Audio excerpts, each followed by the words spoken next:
இலக்கின்றி அலைவுறுகின்றன. அவற்றின் வடிவமற்ற உடல்களை சீக்கிரம் மறந்துவிடக்கூடிய இடங்களில் வான் மூலைகளில் மேகங்களின் நிழல்கள் பூமியை குறுகிய காலம் கரைப்படுத்துகின்றது.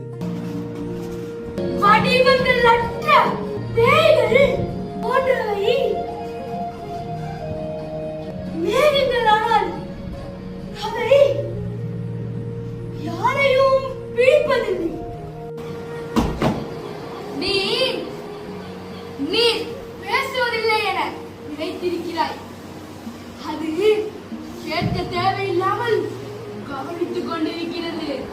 அலையின் மேற்புறம் உன் முகத்திற்கு அலையின் நெளிவுகளை தருகிறது. எந்த அலை எழுந்ததோ அதுவே மீண்டும் விழுகிறது. அதில் மாற்றம் எதுவும் இருப்பதில்லை. அது இருந்து வந்த இடத்திற்கே திரும்பிக் கொண்டிருந்தது. இடியும் மின்னலும் தற்காலிகமானவை. அவை வெடித்து தாக்கி சிதறியவுடன் காணாமல் போகக்கூடியவை.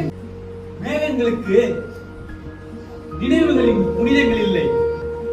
அவை கடல்கள் மீதும் வயல்களின் மீதும் போர்களின் மீதும் நடந்து போய்கொண்டே இருக்கின்றன. அவை எங்கிருந்து புறப்பட்டதோ அதுதான். ஆகவே அவை சதா திரும்பிக் கொண்டிருக்கின்றன. அதே ஆகாயமும் அதே நிச்சலனமும் அதே பெருமையாகுதல்.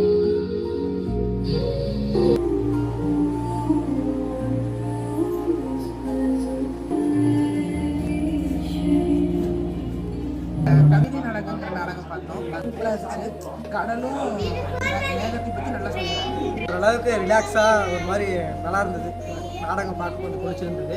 செட்டு லைட்டிங்லாம் பார்க்கும்போது இன்னும் கொஞ்சம் அட்ராக்டிவாக ரொம்ப சூப்பராக இருந்தது. குழந்தைங்களுக்கு நடிப்பு திறன் ஒரு ஆளுமை திறனை வளர்த்துக்கணும்னா இந்த மாதிரி நாடகங்களில் பார்க்குறது, இவங்களோட பழகி இந்த நாடகத்தில் நடிக்க பழகினாங்கன்னா அவங்களுக்கான ஆளுமை திறன் நல்லா வளரும். இதுக்கு முன்னாடி என் பாப்பா வந்து ஒரு படத்துக்கு எதுவும் விரும்ப மாட்டான். இங்கே வந்து அமைதியாக வந்து ஃபுல் கதையும் அவளால் வந்து அதை வந்து புரிஞ்சிக்க முடிஞ்சு முயற்சி பண்ணுறது எங்களால் பார்க்க முடிஞ்சு. அது ரொம்ப சந்தோஷமா இருந்துச்சு. எல்லாருக்கும் ஒரு கோஆர்டினேஷன் சூப்பராக இருந்தது. எதுவுமே இந்த கீழே இருந்தது கூட இது அப்படியே அசைவடி சூப்பராக பண்ணீங்க. அவங்க சொன்ன மாதிரி யாரை பார்க்கறதே தெரியல, எங்க பார்க்குறது அப்படிங்கிற மாதிரி இருந்துச்சு. ரொம்ப நல்லா இருந்தது. அந்த கான்செப்டை வந்து அந்த பொயட்டிக்காக எவ்வளோ அற்புதமாக சின்ன பசங்களுக்கு பெரியவங்க வரைக்கும் எல்லாரும் அற்புதமாக சொன்னீங்க. நார்மலாக கவிதை படிச்சிருக்கோம். அது விஷுவலாக பார்க்குறப்ப ரொம்ப அட்ராக்டிவாக இருந்துச்சு. லாஸ்ட் வரைக்கும் அது எனர்ஜி குறையும். மேகத்தையும் கடலையும் வச்சு ஒரு கவிதையில விஷுவலாக காட்டியிருந்தாங்க. ரொம்ப நல்லா இருந்தது.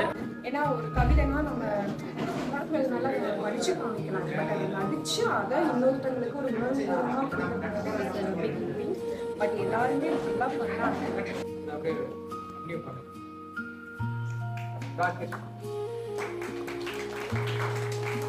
ஒவ்வொரு டைலாக் பேசுகிற விதம் வந்து பார்த்தீங்கன்னா இங்கே வந்து டோட்டலாக எல்லாம் புரிஞ்சிக்கக்கூடிய சூழ்நிலை எல்லாம் ரொம்ப நல்லா பண்ணியிருந்தீங்க. ரொம்ப நல்ல கருத்தாக இருந்தது.